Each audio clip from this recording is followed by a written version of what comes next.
Harusnya sih kamu dipanggil makan kamu nggak mau. Bukan karena apa? Karena ini lebih menarik bagi kamu. Nah ini justru yang menjadi highlight di dalam Al-Quran. Maka dikatakan syahrul Ramadan alladzi unzila fihil Quran.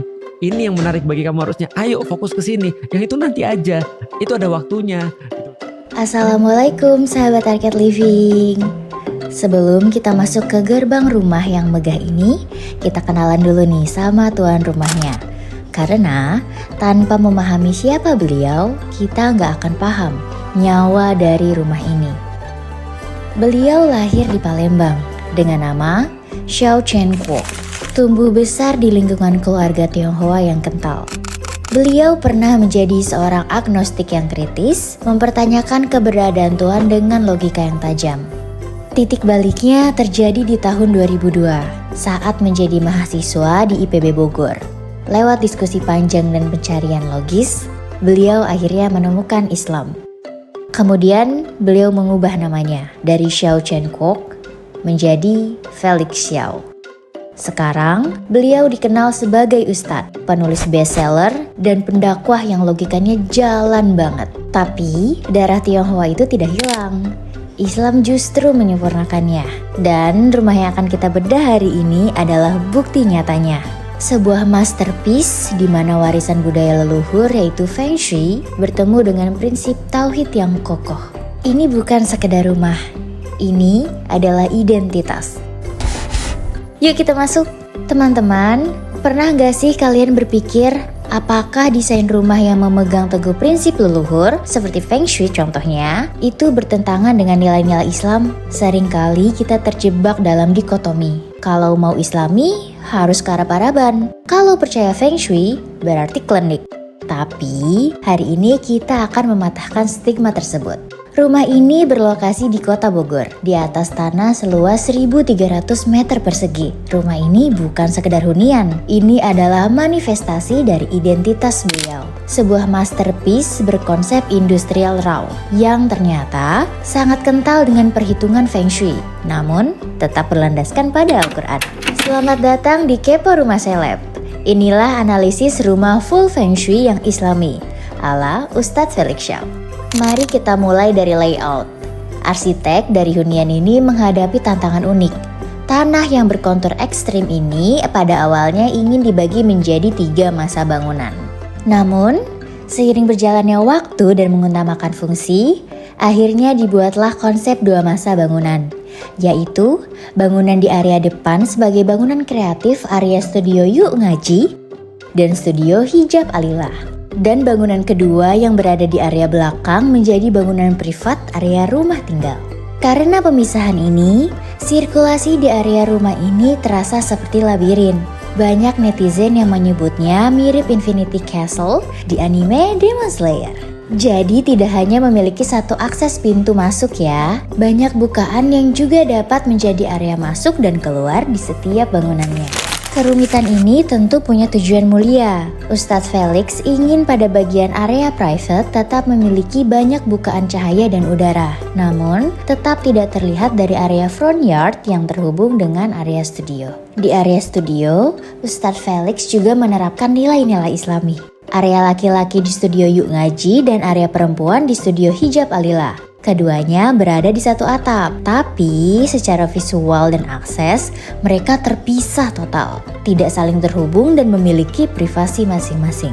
Ini adalah penerapan konsep Gadul Bashar yang diterjemahkan ke dalam tembok dan ruang. Cerdas bukan?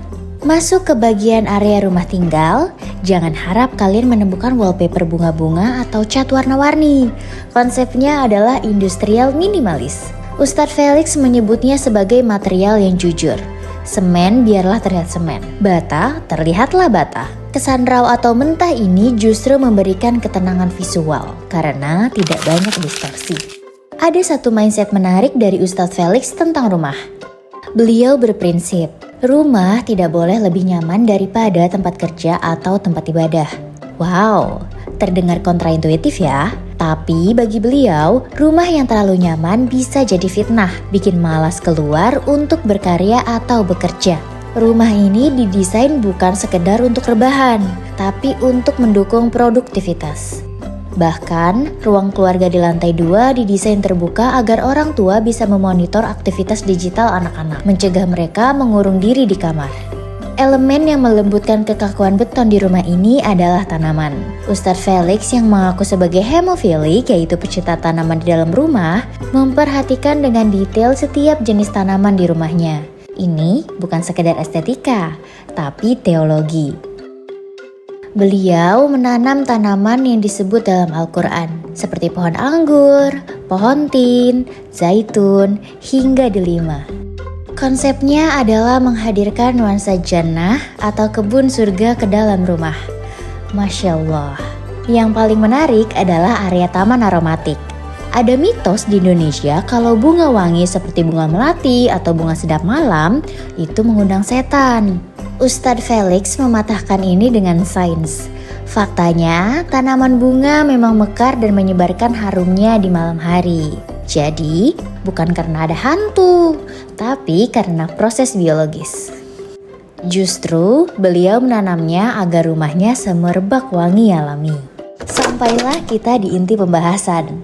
Epilog yang membuktikan betapa indahnya akulturasi jika didasari dengan ilmu yang benar. Banyak yang bertanya, bolehkah seorang muslim percaya Feng Shui? Jawabannya ada di jumlah anak tangga dalam setiap area rumah ini. Tangga di rumah ini jumlahnya Chinese verified. Ustadz Felix meminta arsiteknya menghitung anak tangga dengan rumus siklus kehidupan Tionghoa.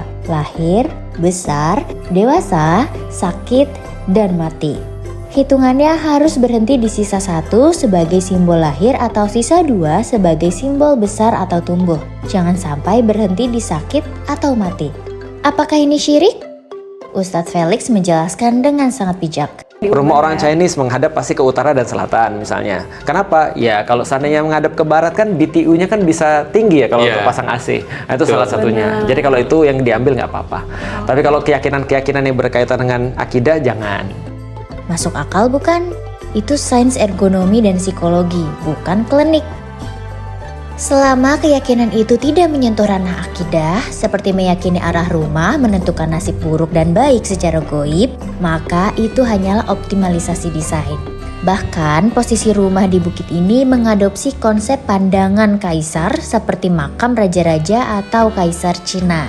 Dalam Islam, Ustadz Felix memaknainya sebagai refleksi Rasulullah ketika berada di Gua Hiro.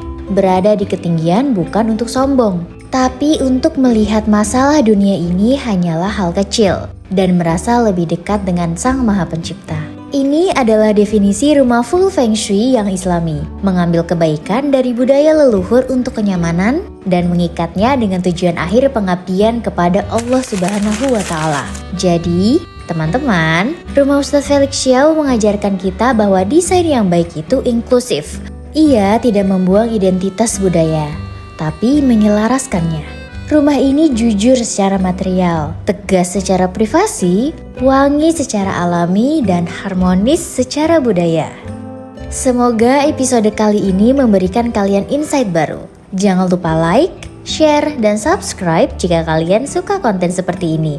Sampai jumpa di episode selanjutnya. Assalamualaikum warahmatullahi wabarakatuh.